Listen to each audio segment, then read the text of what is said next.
piège de l'obéissance aveugle.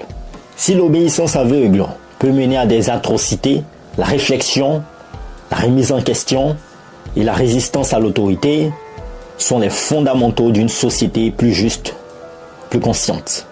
Alors, l'expérience de Milgram nous invite à repenser notre propre place dans la société. L'obéissance aveugle peut sembler naturelle, mais ce n'est pas une fatalité. L'histoire et l'évolution des sociétés humaines montrent que l'on peut choisir la résistance, le questionnement et la rébellion face à l'injustice. Aujourd'hui comme hier, la question est la même. Sommes-nous prêts à dire non lorsque la situation l'exige? Sommes-nous prêts à défendre nos principes, même contre l'autorité?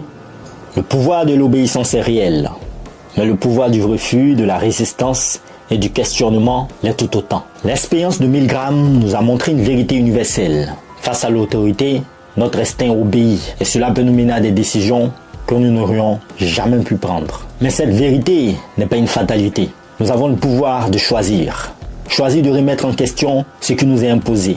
Choisir d'écouter notre propre conscience et non l'autorité aveugle.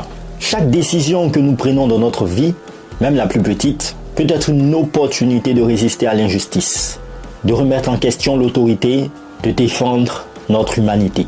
Nous ne sommes pas simplement des obéissants passifs dans un système, nous sommes des acteurs, des citoyens, des penseurs. Et chaque fois que nous choisissons de ne pas suivre aveuglement, nous changeons le cours de notre propre histoire. Que faisons-nous de notre liberté de penser, de décider, de remettre en cause? Et comment, aujourd'hui, allons-nous faire face à l'autorité, aux ordres, aux pressions? L'expérience de Milgram nous a appris une chose importante. L'obéissance n'est pas automatique, n'est pas un choix.